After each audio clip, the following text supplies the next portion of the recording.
While it seems President Trump is being criticized from all sides, the West Coast may be ground zero for the anti-Trump movement, at least by government officials there.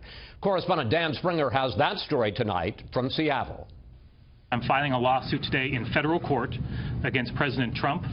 With its lawsuit against President Donald Trump's extreme vetting executive order, Washington State fired the first legal salvo from any state capital, aimed at derailing the Trump administration. At least from the West Coast, it would appear this is the first of many.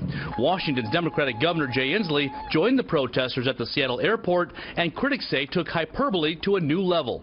This is probably the most incompetent, ineffective, unconsciously provocative and dangerous action of any government I've ever seen.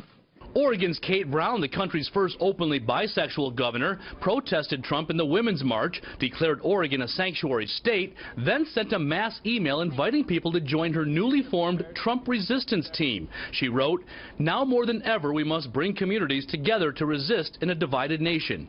I am deeply disturbed by all of this. We should all be deeply disturbed. The state's Republican Party shot back, saying this kind of rhetoric by a sitting Oregon governor is inflammatory, divisive, and unprecedented. And in California, where the Democratic-controlled legislature hired former U.S. Attorney General Eric Holder to thwart the Trump agenda, Governor Jerry Brown says he'll fight on many fronts, from immigration to the environment. We can't fall back and give in to the climate deniers.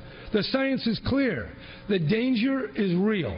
Some argue that governors are just doing what their voters want. Trump lost the left coast to Hillary Clinton by more than 4 million votes and 26 percentage points. But he did win 80 of the 133 counties. When you're elected as the governor of the state, you're elected not just to represent the voters who voted for you, but the people, all of the people of the state.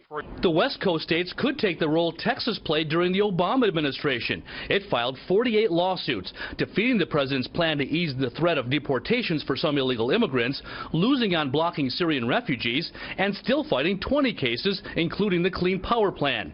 Against Trump, the blue wall will also likely have some legal victories, but there also could be a cost.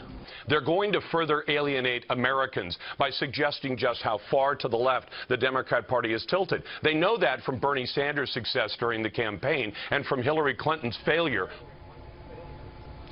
Governor Inslee's office says he has been in direct discussions with the governors of Oregon and California about how to respond to the overall Trump agenda. Outside of this travel ban lawsuit, there's been nothing concrete, but they are watching the promise, and they promise to act as soon as the appeal of Obamacare takes place. Chris?